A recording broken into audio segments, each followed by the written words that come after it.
órbita. Y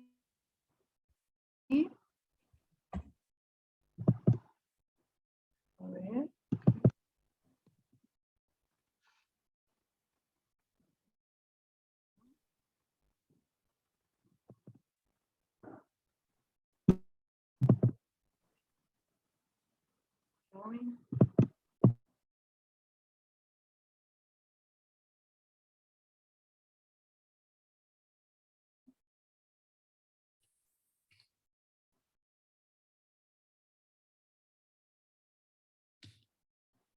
Buenas tardes, Rafa. Saludos, chicas.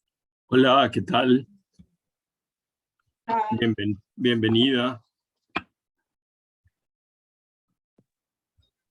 Rafa, te voy a poner esta escena de inspiración para tu clase, ya vas a ver. Espérate. Ay, mamá. Espérate. ¡Ay, qué bellezura! ¡Ah! Ay, pero ese gato tiene una piel de leopardo. ¿De qué? ¡Qué Impresionante, belleza! parece un leopardo. ¡Wow! Se llaman bengalíes. Es una Leopardo gata, blanquinegro. pero ¡Qué no, pero belleza! más que ella era el romance entre este par de gatos que me da una risa. Ah, ok. Claro, tú con la estética, tú con la piel. Yo siempre con la estética, sí. Mira, pero es con como un corazón. Es verdad. Increíble, ¿verdad? Con las paticas y exacto. No, ¡Qué ella es amor! mira ¡Qué la maravilla! ¡Ay, qué no. bella! Increíble. Y viven así todo el tiempo, Irina. Ah, sí, Ellas están así todo el claro. tiempo. Sí. Ay, o sea, ellas son dos hermanitas, ella es gris y la otra es esta, pero esta está en otro lado, pero esta es Raya, que es la otra. A ver, Raya, a ver. Está encontrando. ¡Wow! Qué Mira qué bello, ¿verdad? piel. La piel, ¿verdad? ¡Qué Sí. belleza! Claro. Y tienen todos sus Sí, juguetes y este es finos. México. ¿Cuántos tienes? 4. Tengo 4 ¿Tienes gatos. 4? Sí. Bueno, La bueno, viejita eso loca, yo soy la viejita es loca de los gatos. la viejita loca de los gatos. Bueno, yo voy por el mismo camino. Sí. Vamos a ver con cuánto te quedas. Sí, porque es que Eso la es gente que me ha un- dicho que sí, después a la hora de la verdad, se echan para atrás, que si yo qué sé, que no sé cuánto. Ah, ¿en serio? ¿Tú tienes una? Bueno, sabes que los gaticos de verdad, si tú tienes una siempre es mejor de a 2, porque se acompañan mucho. O sea, Claro, mira que los gatos son unos solitarios, a ellos les no, gusta. no, pero es que mira, tengo la gata grande y tengo 5 gatitos que parió ella. Chiquiticos, ¿verdad? ¿Verdad que tú estás recién Sí. parido? Y Ah, entonces sí. ellos también duermen todos junticos en una cestica así, apiñonados. Son muy solidarios. Y Y son cada todos vez que idénticos, no, son y todos igualitos. cada vez que los ves, todos te gustan, todos los quieres. Todos los quieren. Esas caritas con las que te ven y ya te conocen y bueno, te llaman, te maullan. O sea que Los gatos son únicos, de verdad. sí. ¿Y cuánto tiempo tienes que tuvo que parió la gatica? El 10 de abril tienen 2 meses los Ah, ya gaticos. están para Ya están buscarle para Eh, buscarle. casa. sí, bueno, ellos ya, la axila más avispada ya come sus croqueticas y salta, ya es muy atlética. Y si le pones pescado, se lo comen. Qué bueno. Bueno, este amarillo mío come todo, come fruta, o sea, Ah, imagínate. maíz. Sí, de verdad, toma Sí, cerveza, si lo dejas. sí, qué maravilla. O sea, yo esta mañana uno de los más pequeñitos le estaba poniendo sardina a Manchita, la madre, y me quedaron los dedos llenos de sardina. Ujú. Entonces Date un mordisco. se los muestro a él para que huela y se los quiere lamer. Pero no los lamió, me dejó un mordisco. Claro. Pegué un brinco del mordisco que me dio. Todavía el dedo lo tengo así como sentido. O sea que es un carajito, pero tiene una fuerza. Es pila, con ese es el que te tienes que quedar. Bueno, sí, yo me quería quedar con un varoncito, 2 varoncitos y una hembrita. y regalar las otras dos. Ya es bastante. Sí, Es bastante. Sí. Sí, pero es porque me quedé enamorado de una de las más avispadas. Me pareció una nota. El primero, que era catire, que yo quería un catire, y es catire. Y el negrito chiquito es mi riadito, que es súper vivo. El del mordisco. El del mordisco, exacto. Exacto. los catires también son eneas. Te digo yo que tengo este catire y son eneas. Ah, este por ahora parece mansito, muy dulce. Ujú. Lo llamo Vincent, Vincent Van Gogh, como Van como Gogh. Van Gogh, sí. Mira, bueno, ya son las 1:39. Si quieres, podemos Claro, arrancar. vamos. Chévere. La gente se irá incorporando.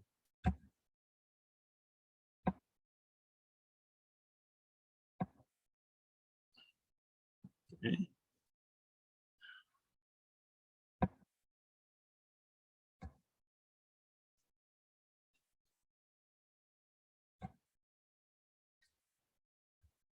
Okay. Bueno, nos hemos estado todavía en la cuarta escena, que tiene que ver con la Escuela del Sur y el constructivismo de Torres García. Ya hemos recorrido algún trayecto de la experiencia de Joaquín Torres García desde su paso por Europa, todo lo que hizo en Europa y Estados Unidos, y cómo regresa en 1934 a Montevideo para fundar, bueno, no solamente una escuela, sino un movimiento, ¿no? El movimiento constructivo universal, que él llama, arte concreto universal. Y bueno, habíamos quedado, después de ver algunos manifiestos, este manifiesto del año 38 es ya un manifiesto tardío, ¿verdad? Que se llama Constructivo 100%. Bueno, forma parte de las publicaciones de la Asociación de Arte Constructivo de Montevideo, que ya había organizado Torres García. Y bueno, solamente una selección de algunos fragmentos para que veamos cómo deriva la posición constructiva de Torres García hacia un esencialismo o una ontología de resonancias indígenas, de lo autóctono de América, ¿no? Y bueno, se trata de como de rescatar el legado de la cultura indoamericana para ese proceso de una pintura abstracta, pura, pero contaminada con elementos simbólicos de la cultura, de las culturas autóctonas, ¿verdad? Por lo tanto, es una suerte de constructivo figurativo, un constructivo étnico, llamémoslo así, y su pintura va a manifestar eso, a diferencia de sus pinturas que parecían dialogar directamente con los modelos de Mondrian y de Van Doesburg, es decir, de todos los grupos que eligieron el camino de la geometría o el arte abstracto puro. Él ya se separó de ellos en 1930 por esa diferencia, por ese intento de él de incorporar también a la escena de la geometría elementos simbólicos de carácter ideográfico, lo cual, bueno, altera la pureza matemática y geométrica de la propuesta del neoplasticismo. En cualquier caso, eso es lo que él va a tratar de estimular en sus discípulos, en todos aquellos que participan en el taller Torres García. Y bueno, aquí está, para tratar de ondear, dice, en el espíritu de las tierras de América, tratamos de ahondar para hallar la obra del hombre esencial. Despreciando lo histórico de ayer y de hoy, procuramos dar con el terreno primitivo. Y es por esto que hemos dicho que nuestra orientación no puede convivir con ninguna de las que hoy se señalan en el continente, y sea de medio, de derecha o de izquierda. Fíjense, Torres García está tratando de desligarse de cualquier connotación de carácter ideológico o político militante. Es decir, su propuesta americanista no está teñida de elementos de izquierda ni de elementos de conservadurismo, sino que él trata de proponer un esencialismo americano que trata de aislarlo de las implicaciones políticas inmediatas o de las identificaciones ideológicas. Por lo tanto, también tiene una distancia estratégica con la propia idea de lo histórico, a pesar de que él se va a afianzar en el legado del pasado de América, va a tratar de desligar ese hombre esencial por la misma naturaleza esencial con lo que él llama lo primitivo, que no tiene que ver con nacionalismo, que no tiene que ver con épocas históricas concretas, sino que por ser esencial es universal al mismo tiempo, ¿no? Es un constructivismo americano universal. Y es por eso que hemos dicho que nuestra orientación no puede convivir con ninguna de las que hoy se señalan en el continente, sean de medio, de derecha o de izquierda. Eso hace del movimiento de Torres García una forma bastante particular de movimiento de vanguardia, puesto que la mayor parte de los movimientos de vanguardia, como ustedes lo han visto, tienden más bien hacia la izquierda. La idea progresista de una transformación radical de las estructuras de la sociedad, en la cual el arte tiene que jugar un papel activo, un papel participativo y obviamente un compromiso con luchas concretas en el espacio cultural de los países con tendencias ideológicas definidas, ¿verdad?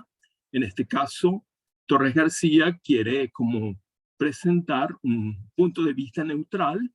La palabra esencial está muy bien puesta porque es como un nombre ideal. Hay un cierto idealismo aquí en la idea de un americanismo esencial, ¿verdad? Que puede tener contenidos de qué sé yo, de las culturas precolombinas, mexicanas, centroamericanas, peruanas, y en general de las culturas arcaicas o primitivas o originarias, digámoslo así, y un tipo de trabajo plástico que no es representativo, que no es mimético, pero al mismo tiempo está ligado a esas resonancias étnicas, culturales. Nuestro interés por el aborigen de estas tierras de América, sea el de hoy o el de ayer, puede verse ahora que no obedece a otra razón que la de hallar en él al hombre en ese plano universal, no deformado aún por la civilización, a la cual nosotros nos hemos permitido llamar decadencia. Quisiéramos ver a tales hombres tratados con mayor consideración y también que se les dejase vivir a su modo y respetando su fe, ya que ellos tienen que representar para nosotros los hombres que aún están dentro de las leyes cósmicas, que serían las leyes sagradas de la naturaleza. Nada pues tiene que ver nuestra simpatía por ellos con movimientos políticos en otro sentido, agrarismo o aprismo, con objeto de redimir al indio. Dice, no se trata de un problema de redención política, de redención social del indio, sino del rescate casi rusoniano de el buen salvaje. Lo que quiere rescatar para la modernidad, un poco de manera paradójica, Torres García, que para él la modernidad es la decadencia, la civilización, el progreso, la tecnificación, etcétera, etcétera, la pérdida de valores eternos frente a la secularización del mundo y la desacralización del mundo. Y de alguna manera, él quisiera ver en la figura de ese indio que ha permanecido en los márgenes de esa civilización competitiva, de esa civilización utilitaria, pragmática, bueno, que está obcecada por el avance científico y tecnológico y que ha perdido todo vínculo ancestral con la naturaleza. Y bueno, aquí la idea de lo cósmico como el modelo del indio como integrado al orden de la naturaleza, que sería una de las cosas que el hombre avanzado debería incorporar, ¿verdad? Entonces, es una forma bastante idealista de considerar un arte, bueno, un arte nuevo, con tinte americano, con digamos, rasgos distintivos americanistas, sin contaminarse con veleidades de reivindicación social o lucha militante específica, ¿no? Quisiera quedarse la posición del constructivismo, y por esto del que quiera llamarse constructivo, y aún de esta asociación de arte constructivo en Montevideo, bien definida. Téngase pues bien presente que la base constructiva está en lo eterno y no en lo histórico. Hay que fijarse bien en eso. No son ajenas todas las luchas y todas las manifestaciones relativamente en el plano de la realidad, y solo queremos retener de cada fenómeno real aquella parte constante sobre la que se configura en el tiempo. Lo demás tiene que sernos relativamente indiferente. Por esto nos interesa, a través de lo que pasa, el ritmo profundo y constante de la naturaleza. Es decir, como si bajo la superficie de la historia y de los conflictos de la época y de las contraposiciones ideológicas y políticas de la realidad fenoménica, digamos, histórica, se escondería una especie de esencia eterna, inmutable, que responde o respondería a ese elemento profundo y constante que tiene como norte una integración cósmica con la naturaleza, ¿verdad? Bueno, y entonces la cultura que va a seguir haciendo Torres García va a estar contaminada de estos elementos. Fíjense que él va a seguir trabajando con la retícula original de su trabajo constructivo cuando estaba muy cerca de Mondrian, pero va a llenar esa cuadrícula o esa retícula con elementos de vocación figurativa e incluso ya con elementos,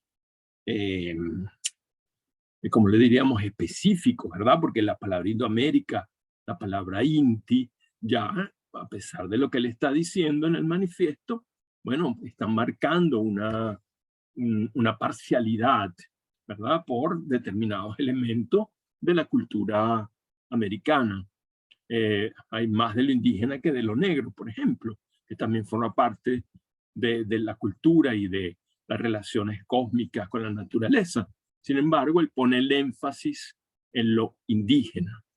Y bueno, aquí, como hemos visto en otros cuadros, la base geométrica está atravesada por elementos que recuerdan algún elemento de la cultura ideográfica incaica o azteca, en este caso incaica, ¿verdad? El sol, el pez, la serpiente, el águila, el hombre está allí también, y bueno, los astros, la luna, el sol, y esas formas geométricas, esos bloques, digamos, de masa pictórica que recuerdan de alguna manera los bloques de las grandes construcciones del altiplano, de las grandes estructuras de los templos que están construidas sobre la base de la piedra calzada, no de la piedra unida con argamasa. Eso está ahí girando alrededor de ese imaginario que está afinando un poquito lo que él ya había propuesto a lo largo de los años 30. Aquí ya estamos finalizando la década del 30 para abrirnos a la próxima década. Quisiera que quedase Esto ya lo dijimos. Ah, es que retrocedí. Bueno, pero fíjense el tipo de trabajo. Esto se llama construcción en blanco y negro, INTI, que allá es una especie de declaración también de lo que es ese constructivismo americano ideal, o también aquí desaparece toda referencia explícita a un elemento militante, porque aquí al hablar del INTI y de Indoamérica ya hay algo de posición tomada, ¿no? Frente a esto, que sí es abstracto, puro, pero que recuerda también, él llama esto estructura abstracta tubular, que sí recuerda ahora las construcciones de los bloques de calzados entre sí en las grandes construcciones de los templos y las vías, los caminos, etcétera, etcétera, en la cultura inca. Y bueno, él va a explorar esa zona, va a seguir con esta zona de lo geométrico, pero él introduce aquí elementos de sombra que hacen juego, como en el caso de lo tubular, de una sensación de tridimensionalidad de los elementos, con lo cual también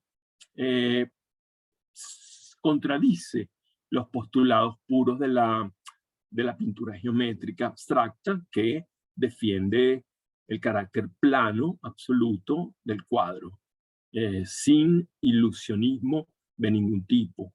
Aquí tenemos el ilusionismo de la luz, la idea de que hay una porción del objeto iluminado y otro en sombra, y da esa sensación de que no estamos frente a una cosa plana, sino escultórica, con volumen. Y por eso lo llama también tubular, son tubos, tiene una sensación de ser cilindros, ¿verdad? Eso ya aparta el constructivismo, incluso sin ningún rasgo de vinculación con lo indoamericano, separa el constructivismo de Torres García del constructivismo riguroso del neoplasticismo holandés o del propio Mondrian. Bueno, y así podríamos ver muchos de estos ejercicios.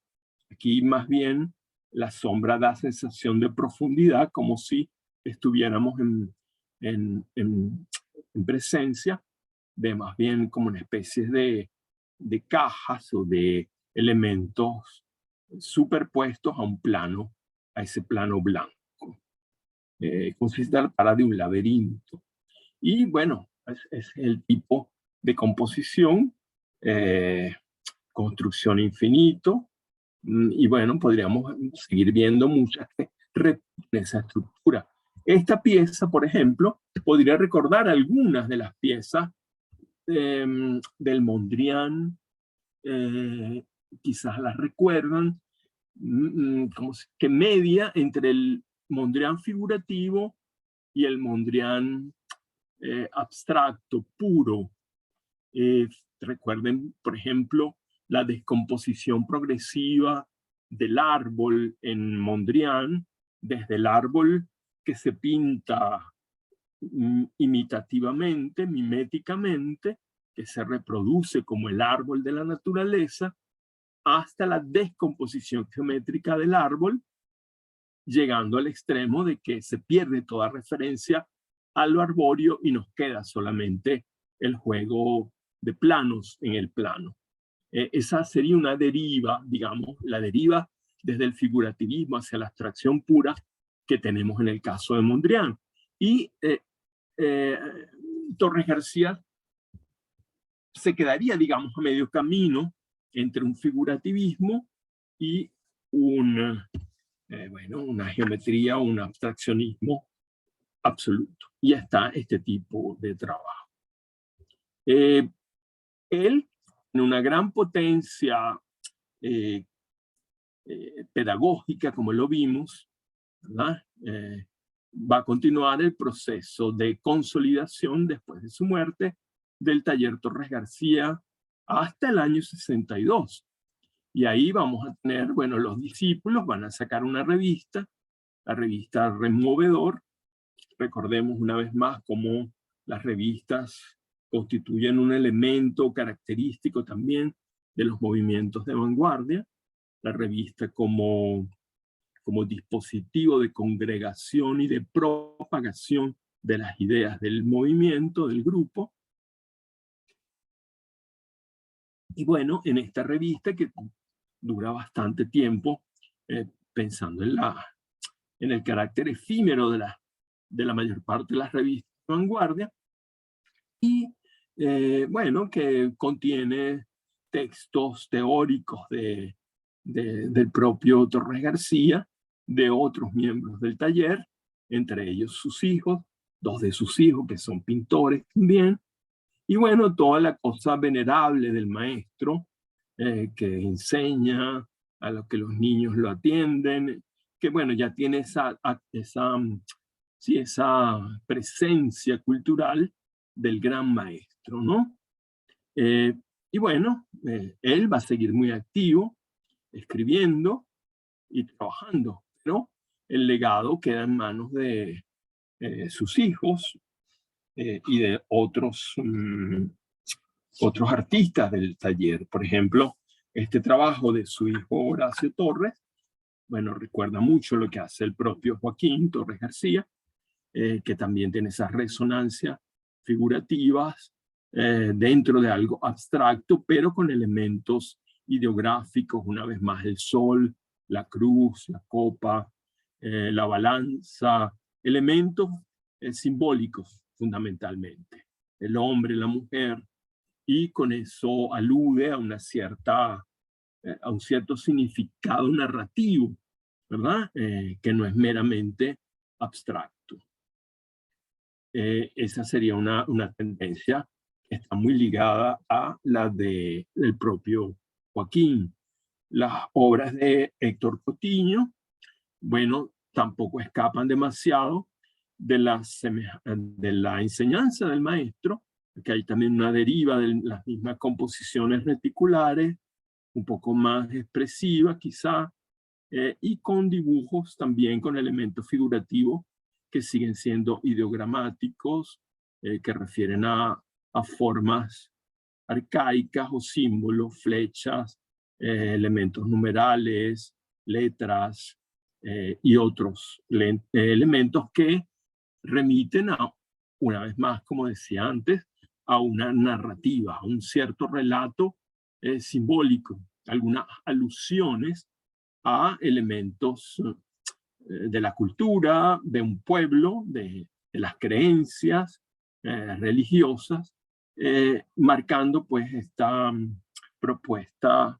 constructiva con elementos que ya no son puros, digamos que es la misma tendencia que señaló Joaquín Torres García al volver a Montevideo. En ese sentido, los discípulos son bastante fieles, y aquí ya un poco más fuera de la retícula, el mismo Cotiño construye esta composición en la que ya también se está despegando de la geometría para irse a una figuración que coincide de alguna manera con algunos de los trabajos que están haciendo otros artistas en el continente.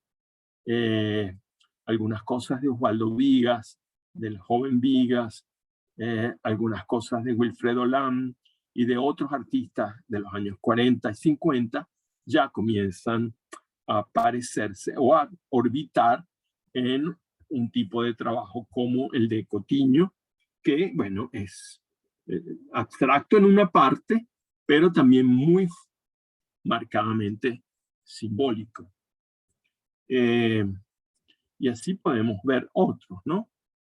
Aquí también uno podría decir que hay alguna resonancia de cierto Miró, algunos elementos, como Miró también trabaja con elementos simbólicos aislados, en escenografías que recuerdan a veces situaciones concretas, que hay un intento también de figuración quizás del mar, y bueno, ya aquí estamos en en una apuesta constructiva simbólica, no es una apuesta constructiva objetiva o pura, abstracta pura, ¿no?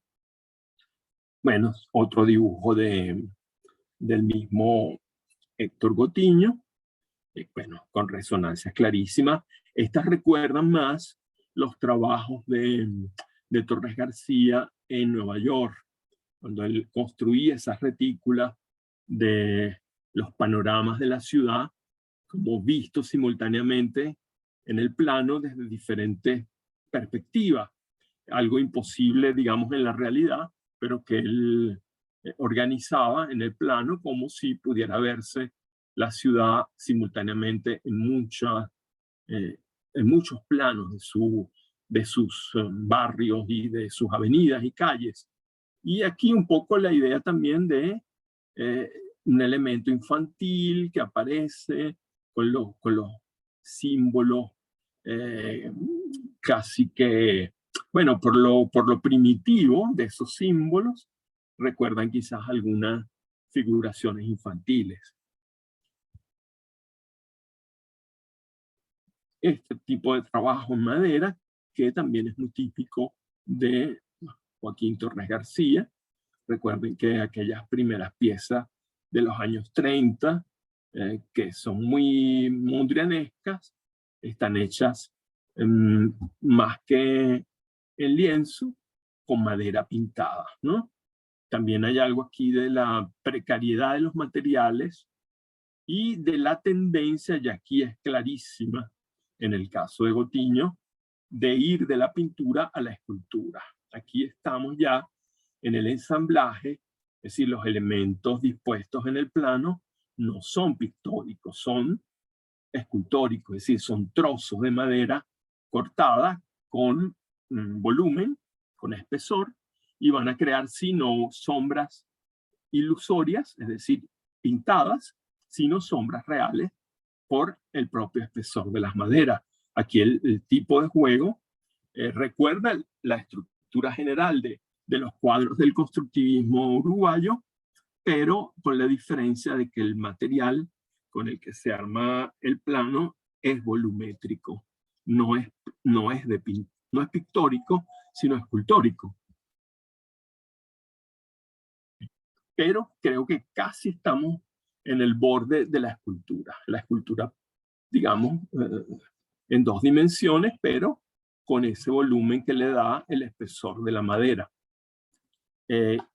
Bueno, Gotiño siguió explorando estas formas, bueno, aquí de lo monocromático, las incisiones, digamos, vastas el tallar de la madera en un color resaltante, o que es más, digamos, más quizás sutil, pero también que tiene los mismos elementos simbólicos, quizás lo femenino.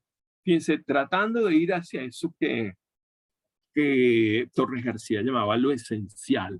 Hay un rastro de rasgos distintivos culturales indoamericanos, pero al mismo tiempo se va hacia lo esencial.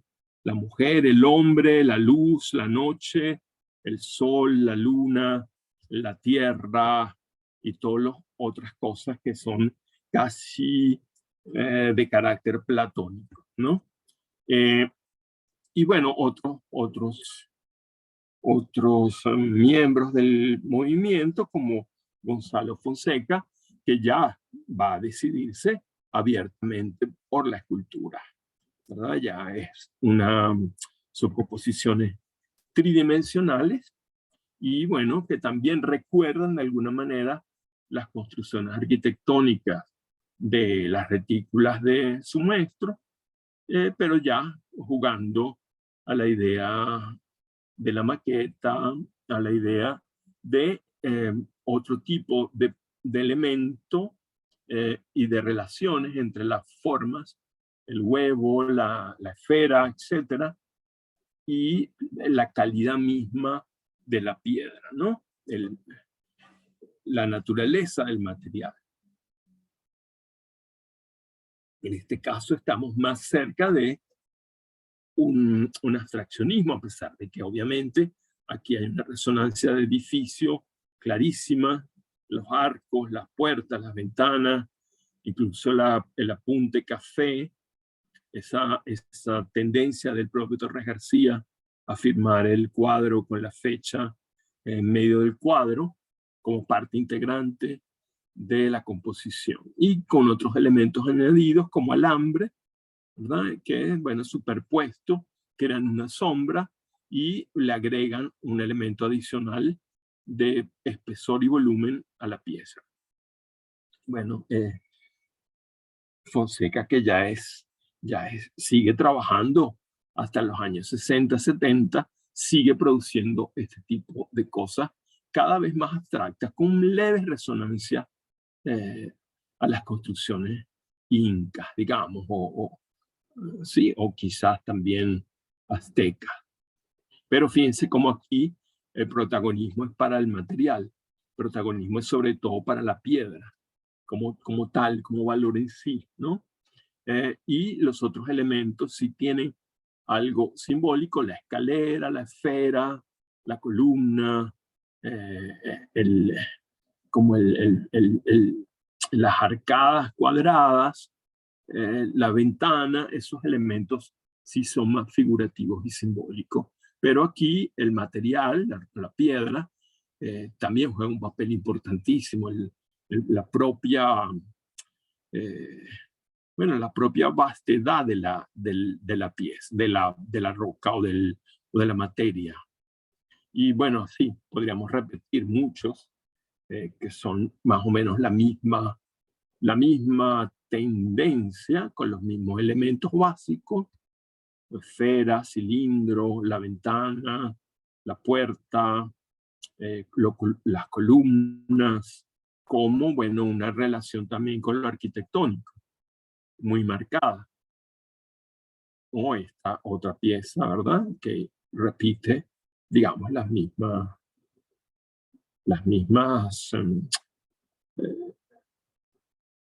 mecanismos o los mismos recursos. Aquí está, pero tallado ya como una composición escultórica total. Es un elemento que también son como intercambiables, y en ese sentido forman parte como una especie de juego en el que podemos cambiar de posición ciertos elementos y que la pieza signifique otra cosa, ¿no? Esa estructura de escalera, esa pirámide, esa sillita con las figuras humanas pintadas como sentadas sobre la silla, que tienen un carácter bastante ingenuo, y bueno, otros elementos ya un poquito más expresionistas, como las cuerdas, como los trozos de tela, y todo ello con una composición geométrica de resonancias simbólicas. Bueno, digamos que aquí, en esta serie, lo que vemos es la consolidación de ese paradigma constructivo o americanista, que aquí ya va perdiendo un poco esas huellas de lo americano, pero que va a calar, ¿verdad?, en un trayecto importante del arte uruguayo. Bueno, Buenos Aires está muy cerca de Montevideo, ustedes lo saben muy bien, y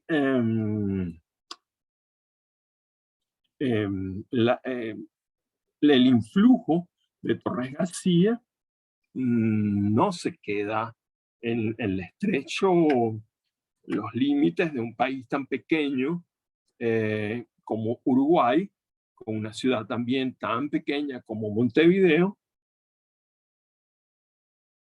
sino que va a influir en los jóvenes artistas de la década de los 40 en Buenos Aires. Además, muchos de ellos viajarán a Montevideo, conocerán a Torres García, y en alguna medida sus primeros trabajos están muy conectados con el programa constructivo de Torres García. Entonces, la quinta escena, vamos a abordar en ella el desarrollo de lo que se llama arte concreto en Argentina, que aquí sí vamos a encontrar un énfasis más marcado en lo abstracto. Y en otro tipo de manifestación de la pintura que ya deja de ser pintura para convertirse también en escultura o en instalación. En el arte concreto argentino también vamos a encontrar unos experimentos acerca del marco, de cómo salirse de la cuadrícula del marco tradicional del cuadro para apostar por un cuadro que se despliega sobre el muro en formas geométricas autónomas para componer una especie de constelación de elementos sobre el plano de la pared y no ya dentro de un marco. El legado de Torres García, el privilegio de la invención. Los jóvenes que organizan lo que se va a llamar posteriormente el movimiento arte-invención, empiezan, este es un texto de Carmelo Ardenquín, uno de los cabecillas de esta propuesta en la Argentina, en Buenos Aires de los años 40, un texto que se llama El Móvil, que es una explicación acerca de su propia posición frente al arte abstracto, y él dice, en algún momento, reconocemos y saludamos a nuestros antecesores, a los cuales agradecemos el ejemplo y la enseñanza. Es en esa ética de gratitud que trabajamos. Eso, bueno, se refiere prácticamente que al modelo constructivo de Torres García. Además, un rasgo también muy característico de nuestra vanguardia, que este reconocimiento del antepasado sería impensable, por ejemplo, en el caso del futurismo, del dadaísmo y en otros ismos más radicales, ¿no? En este caso, el reconocimiento del antepasado le da al movimiento un carácter más sosegado, menos radical, porque incorpora el pasado a las propuestas del presente. La invención en pintura es todo, por ejemplo. Esa frase de Torres García, de un artículo del año 36, que se recoge en ese libro colectivo de textos colectivos de él, Universalismo Constructivo, del año 44, esa idea de que la invención en la pintura es todo, es la que van a rescatar este movimiento arte constructivo invención, arte concreto invención. La batalla del arte auténticamente moderno es, a no dudarlo, la batalla por la invención, dice otro de los miembros del movimiento, Tomás Maldonado, pero lo dice en un texto que cuestiona a Torres García. El texto se llama Torres García contra el arte moderno, del año 46, y bueno, aquí Maldonado está desvinculándose, deslindando el movimiento arte concreto, invención de Buenos Aires del legado Torres Garciano, porque dice que, bueno, precisamente con unas palabras bastante radicales, toda la contaminación del constructivismo de Torres García con los elementos de la cultura autóctonas. Es decir, eso que también Mondrian y Van Doesburg le cuestionaban en los años 30. Ya vamos a ver, los trabajos de Maldonado son de, bueno, una limpieza absoluta, abstractos, puros, más en la onda del neoplasticismo, sin duda alguna, Manton, Gerlot y otros, o el constructivismo ruso puro, y obviamente se entiende que se distancia o quiera distanciarse de la propuesta simbólica del maestro. En un manifiesto de Torres García, él decía que el problema que lo atormentaba no era el problema del poscubismo, sino este de un arte constructivo con base universal, como los vimos. Estas cosas de siempre y que a todos los hombres tendrán que interesar siempre, como es el movimiento, el ser y el no ser, el hombre y el cosmos, cosas tan concretas como la ley de proporción y la forma que hay en las cosas, aparte de ellas, que trata uno siempre de ver y tocar. Y precisamente para liberar desde la pintura acaramelada, sentimental y burguesa, y dar algo sano en que el espíritu pueda complacerse y reponerse de la lucha un momento. Fíjense que en los postulados de Torres García no hay radicalismo beligerante.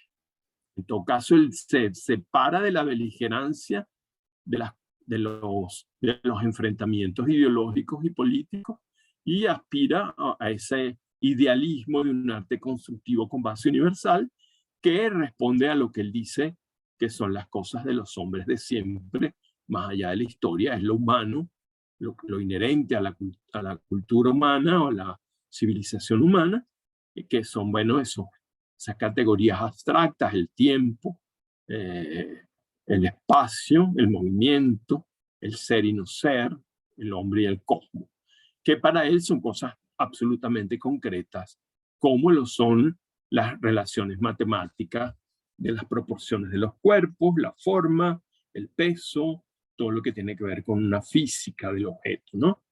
Y bueno, un poco aquí en esta reflexión es de donde toman de alguna manera los jóvenes de Buenos Aires la idea del arte ya no constructivo, sino concreto. La idea de que lo concreto es la realidad de las formas, la realidad de la estructura física de las cosas, ¿no? Y por eso se va a llamar arte concreto invención. Ellos van a formar posteriormente, en el año 46, una asociación de Arte Concreto Invención de Buenos Aires.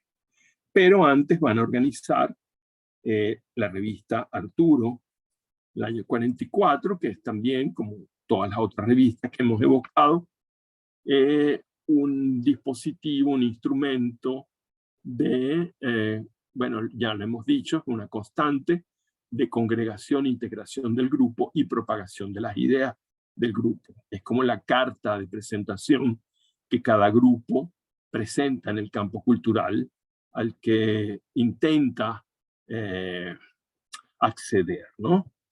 Y bueno, aquí está uno de los contenidos de la revista que habla de las categorías fundamentales que ellos defienden. La invención contra el automatismo. O sea, la invención, hallar o descubrir, fuerza de ingenio o meditación, o por mero acaso, o una cosa nueva o no conocida, hallar, imaginar, crear su obra, el poeta o el artista. Invención, acción y efecto de inventar, cosa inventada, hallazgo. Bueno, van a poner aquí el énfasis en lo inventado, en lo que no existe en la naturaleza, en una composición que tampoco tiene que ver nada con el automatismo surrealista, sino con, bueno, eso, la concreción de objetos plásticos puros. Ahora, es interesante ver cómo en la propuesta teórica de este grupo de arte concreto invención hay un componente marxista marcado. Ellos se consideran artistas de izquierda y el arte abstracto como una forma de participación materialista en la lucha histórica, en la lucha de clases, digámoslo así, con esos términos. Aquí, por ejemplo, en el texto de presentación de Arturo, Carmelo Ardenquín utiliza la jerga, vamos a llamarla así, o las categorías de reflexión del materialismo histórico, bueno, sin ponerlas en duda. Son las condiciones materiales de la sociedad las que condicionan las superestructuras ideológicas. Esto es casi, digamos que de cartilla, ¿no? La base económica, estructural y la superestructura cultural ideológica.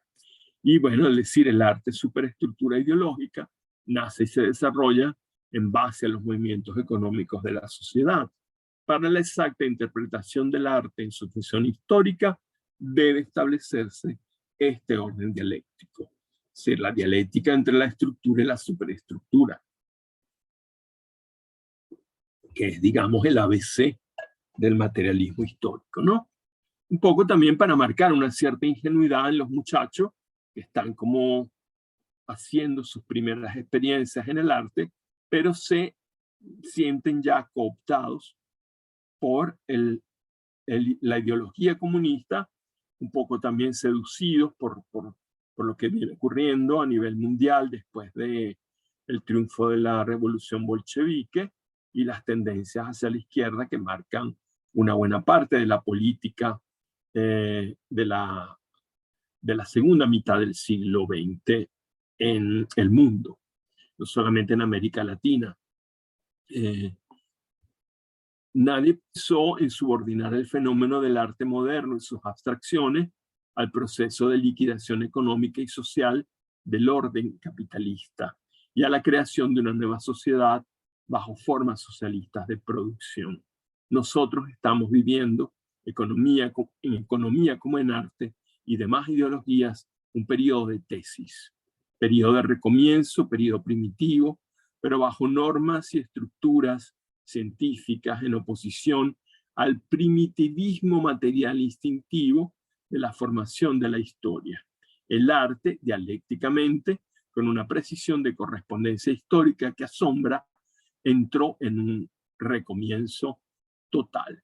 Fíjense cómo es interesante ver cómo él aplica casi que mecánicamente la cartilla esencial del comunismo, primero en la contraposición superestructura-estructura, y ahora para entender la naturaleza del arte que ellos intentan hacer, lo dicen que no se puede desligar del proceso de liquidación del orden capitalista, que la apuesta por el abstraccionismo, en su caso, tiene que ver con la crisis del orden capitalista, y apostar por una pintura abstracta es para ellos colaborar en la liquidación de ese orden para implantar un nuevo orden social bajo formas socialistas de producción. Parece en una primera abordaje podría ser desconcertante que un grupo de artistas comprometidos con la lucha de clases, con la idea del cambio del orden capitalista por otro orden socialista, aborden no un arte o, digamos, intenten propagar o defender un arte que no sea figurativo, que no sea de propaganda, ¿verdad? Sino que sea abstracto. Fíjense que en el caso de Rusia ocurre todo lo contrario. Cuando la vanguardia rusa había alcanzado niveles de abstracción con el suprematismo, con el constructivismo, enormes, ¿verdad? En la que la pintura y la escultura, sí, por un lado podían ser utilitarias, por otro lado eran completamente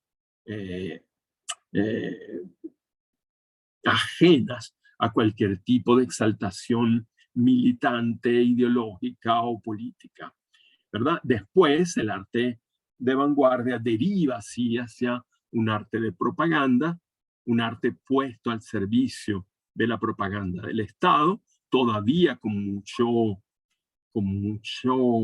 poder visual en el diseño, por ejemplo, de carátulas de libro, carteles, postales, escenas conmemorativas de algún acontecimiento del Estado, pero luego se va degradando, ¿verdad?, la pintura soviética de los años 50 hacia una pintura imitativa, meramente reproductiva de los avances de la revolución, hecha en función de unas exigencias de veneración y apología del proceso revolucionario. En este sentido, uno podría decir, por eso yo les recordaba el otro día la postura de Alejandro Otero en el grupo de los disidentes, que la geometría era una forma de realismo, que el arte abstracto era una forma de acceder a una realidad más abarcadora, digámoslo así, que la mera realidad de lo visible en el espacio social reproducido en el cuadro. O sea, frente a un cuadro de muchachitos barrigones en un cerro, abriendo la llave para buscar el agua, unos ranchitos, unos árboles secos, frente a eso que es obvio, ¿verdad? Esta tendencia del arte abstracto latinoamericano tiende a pensar que es precisamente un arte puro el que puede conducir a transformar digamos, el modo de percepción de lo real de los pueblos. Y en ese sentido es revolucionario, es decir, cambiar las maneras de percepción, las maneras de entender el arte como estructura autónoma en el espacio de la cultura, como forma alternativa de la expresión y no como mera propaganda o como mera reproducción de la realidad. Por ese lado, pienso que tiene un contenido subversivo, potente. Y por lo menos ellos, los argentinos de este movimiento, lo asumieron como una realidad de hecho.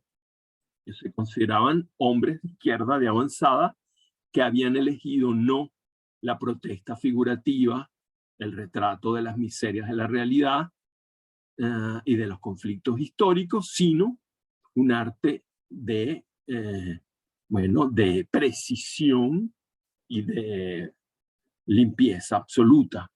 La expresión que en arte ha sido el fundamento del primitivismo natural vino a ser reemplazada por la invención. Fíjense, la contraposición entre expresión e invención, que ya no es primitivismo, el primitivismo de Torres García, del que habla Maldonado con sus pececitos, sus figuras simbólicas de resonancia arcaicas, bíblicas a veces, vino a ser reemplazada por invención, que es el primitivismo moderno científico. Fíjense cómo Ardenquien decía hace un momento que ellos están en el periodo de la tesis, ¿verdad? Esa famosa, ¿cómo se dice? Esa famosa esquema de la dialéctica hegeliana de la tesis, la antítesis y la síntesis, y que ellos estaban precisamente en el proceso de la